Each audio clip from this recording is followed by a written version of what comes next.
Resulta que ya para 1905, este tipo de formas, quizá no con la tecnología como la que tenemos ahora, pero ya se había vislumbrado algo similar. Bueno, ya la mayoría me conoce, yo soy Miguel Amaranto, soy escritor, soy investigador y soy lagunero ya, con 23 años viviendo en este lugar tan bonito. ¿Cómo? Ah, soy tu amigo, claro, Tere, eres mi amiga. ¿Qué tal? Buenas noches, bienvenidos. Les voy a contar cómo es que un pueblo mexicano tuvo servicios en 1905, servicios que varios países, no solamente de América, incluso varios países europeos, todavía no tenían. Y estos servicios que nosotros ahora consideramos, como las plataformas que he mencionado, que las consideramos revolucionarias, pues ya existía hace 120 años. Antes de que las considerábamos cool, ¿no? Porque ahora todo es cool. Y no solamente es cool, sino toda una retahíla de anglicismos que hemos adoptado para nombrar a cosas muy simples. Imagínense, Dinamita Durango, dinamita, varios conocen dinamita, algunos ya saben dónde está dinamita. 1905, un pueblo que fue construido por la compañía mexicana Dinamita y Explosivos en el desierto de Durango, en el desierto. Cuando quizá los bisabuelos de ustedes eran niños. Este pueblo, o esta compañía, estuvo, digamos, encabezada por un estadounidense, John Brittingham, un cuate que todo vendía, en todo invertía, y curiosamente no tenía casa el hombre. Era un hombre de mucho dinero, pero no tenía casa. De hecho, él vivía en La Jabonera, La Esperanza, que era su empresa, y que tenía ahí construido casas para sus trabajadores. Y él tenía un lugarcito ahí, no su casa propiamente, porque él siempre estaba viajando. Pero además era un tipo que no solamente tenía un vínculo, o buenos vínculos, buenas relaciones con los empresarios laguneros, sino también buenas relaciones con políticos y empresarios de México, muy cercano al gobierno de Porfirio Díaz, por cierto. Hay un personaje que se llamó Augusto Henning. Augusto Henning fue un hombre franco-belga que llega a México y encabeza esta compañía. Él se encargó de hacer los contratos, de hecho, los contratos ya federales, ¿no? Los que se publican en el Diario Oficial para 1901. Lo que me llama la atención de este cuate es que no solamente era un tipo que estaba encabezando una empresa multinacional, porque la compañía mexicana de explosivos y dinamita no solamente tenía capital mexicano, de hecho tenía muy poco capital mexicano, quizá el mayor capital era el capital humano, pero el capital económico era francés y estadounidense. Entonces Henning era un cuate con el que me identifico, primero porque era poeta, y segundo, porque era un hombre que conocía la historia de México y cada vez que viajaba a lugares fuera de México, compartía la cultura mexicana. Por eso me identifico con él. Resulta que este capital francés llega aquí porque, bueno, México, pese a que dentro del gobierno de Porfirio Díaz tenía cierto crecimiento, o creció bastante, y aparte durante el porfiriato, aunque le pese a muchos, se modernizó México. Los franceses llegaron y dijeron: oye, pues tenemos lana, queremos la exclusividad en la producción de explosivos, la concesión única para nosotros, y a cambio les vamos a pagar la deuda externa. Entonces, pues, como todo político, dijo, pues, bien, ¿no? Adelante, no se tarden. Y así fue que empieza esta compañía que después permite la llegada de italianos, ingenieros italianos, que fueron quienes estuvieron, digamos, comandando toda la parte tecnológica y bueno, pues el capital humano que era de México. Pero hay algo más interesante todavía. No solamente se construye una empresa, se empieza a construir, a vislumbrar un pueblo. ¿Por qué? Porque dentro de la empresa se empiezan a construir casas, pero no chocitas, ¿ah? Eran casas con todos los servicios. Eran casas con luz eléctrica, 1905. Casas con calefacción, 1905. Casas con agua corriente, 1905. Y estamos hablando de que para 1905, Dinamita era un pueblo que contaba con luz eléctrica, mientras París solamente había luz, o tenían luz la gente de la élite. En México se prendía solamente el Zócalo unas horas, y muchos países todavía se alumbraban con velitas y lamparitas de aceite.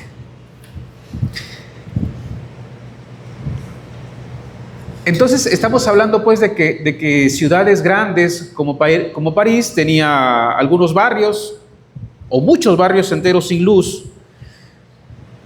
En Lima, por ejemplo, no soy de Lima, pero nomás para contextualizar, la capital del Perú, todavía pues se alumbraban con velas. Aquí mismo, ¿no? Aquí mismo. Digamos que fue como en algún momento pasó con Puebla, cuando se instalan las primeras,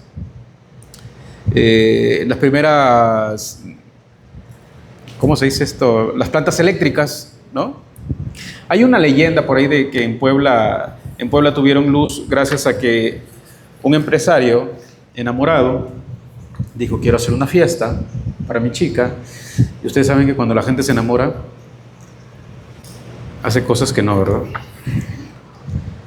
Y pues pide la instalación de una planta eléctrica pequeña, nada más para su casa, porque él quería luz en la noche para su fiesta y para ver a su chica. Entonces le decía también que este pueblo tenía agua corriente, tenía calefacción. Y claro, ¿por qué podrían tener calefacción en un lugar? No solamente porque se les daba su gana, ¿no? Sino que también los franceses querían estar calientitos, ¿no? No les gustaba mucho el frío. Pero también decidieron que sus trabajadores tuvieran esa calefacción. Entonces, no solamente tenía luz eléctrica o agua corriente, calefacción, los líderes, sino que todo el pueblo, toda la gente, todos los trabajadores, es decir, hasta un barredor, tenía su casa con luz eléctrica. Y esa es la parte interesante, porque no solamente estamos hablando de que se va formando un pueblo con empresarios que buscan explotar a sus trabajadores, sino que son empresarios que empiezan a visualizar y a darse cuenta de algo importante: que los trabajadores, cuando están descansados, cuando están contentos, producen mejor. 1905, ¿quién hace eso ahora? Google, Amazon, Netflix. Sí. Entonces, mientras ahora se toman estas cosas como acciones o programas disruptivos, eso ya existía ya. ¿En dónde? A 40 minutos de aquí. O 30 minutos. ¿Hace cuánto ustedes o alguno de ustedes ha utilizado el transporte público? Gratuito. ¿Gratuito? No, ¿verdad? Ya no hay transporte público gratuito. 1905, tenían transporte público gratuito. En un principio era un tranvía jalado por mulitas. Después fue un trenecito que le llamaban el arponcito. Entonces ahí no solamente cargaban material, sino también la gente se transportaba. Ahora, este lugar se hizo tan famoso, ese trenecito se hizo tan famoso, que gente de otros lugares, la gente de la ciudad, como Gómez Palacio, Torreón, incluso gente de Monterrey, llegaban a Dinamita solamente por pasearse, porque no les cobraban nada. Después, pues la tecnología avanza, ¿no? El trenecito cuelga los rieles y llega un camión. Un camión color naranja al que todo el mundo lo conocía como el Fanta, por su color. Igual, transporte público gratuito. Después de haber sido la Compañía Mexicana de Dinamita y Explosivos, cambia, sí, de nombre, cambia de empresarios, pero el modus operandi de cómo trabajaban seguía siendo. Por eso es que tuvo éxito. Por eso todavía hay empresas por ese lado. Entonces se forma se crea también, se construye otro pueblo nuevo, hoy más conocido como el 7. Y se llama el 7, o la gente lo conoce como el 7, porque este pueblo se encuentra a 7 kilómetros de la carretera que va hacia Jiménez. Entonces la gente del 7 iba hacia la empresa de manera gratuita, ¿no? Entonces el trenecito, luego el camión pasaba cada hora, hacía sus viajes cada hora, y pues la gente, había momentos, obviamente, en el que no viajaban los trabajadores, pero la gente sí, ¿no? Se paseaba. Y no solamente eso, también tenían sistema de salud gratuito. Tenían salud para todos, había médico para todos, de manera gratuita, antes incluso de que Inglaterra implementara el equivalente al Seguro Social, ¿no? Antes de la existencia del IMSS. Entonces tenían atención médica universal, pues, ¿no? Su doctor, medicinas gratis, para todos, para toda la gente, para los trabajadores y sus familias. Y ahí no importaba si eras el ingeniero jefe o si eras el que barría las calles. Aquí era enfermedad en tu familia. ¿Qué significaba? Atención médica completamente gratis. Digamos que estaban inventando el sistema de salud universal 60 años antes que Inglaterra. Y además tenían educación para todos. Claro, estamos hablando de un tiempo, cambio de siglo, pero todavía el sistema educativo estaba en función de que por un lado educaban a los hombres, por un lado educaban a las mujeres, pero era la forma, ¿no? No estamos ahorita para juzgar las formas en las que no nos tocó vivir.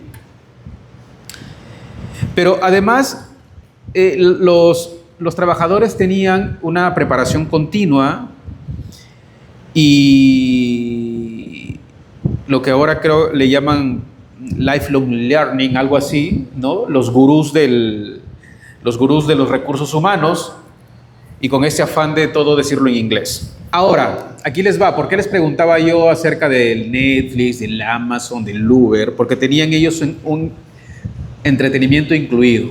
Dentro del pueblo había cine para ellos. Ellos tenían sus martes de cine. Dentro del pueblo había un teatro en el que llegaban actores nacionales. Y obviamente las películas recién estrenadas pues llegaban ahí, ¿no? Los actores principales pues venían de la Ciudad de México. Imagínense, un pueblito, un pueblo pequeño, pero un pueblo que hizo ahora sí que explotar sus recursos, ¿no? Tenían también eventos deportivos organizados, bailes, festivales, empiezan a hacer su fiesta del sindicato, que todavía sigue siendo una tradición. También en ese mismo tiempo se construye la iglesia Santa Bárbara, ¿no? Hay que recordar que Santa Bárbara es la patrona de los mineros. Y pues era como tener Netflix, ¿no?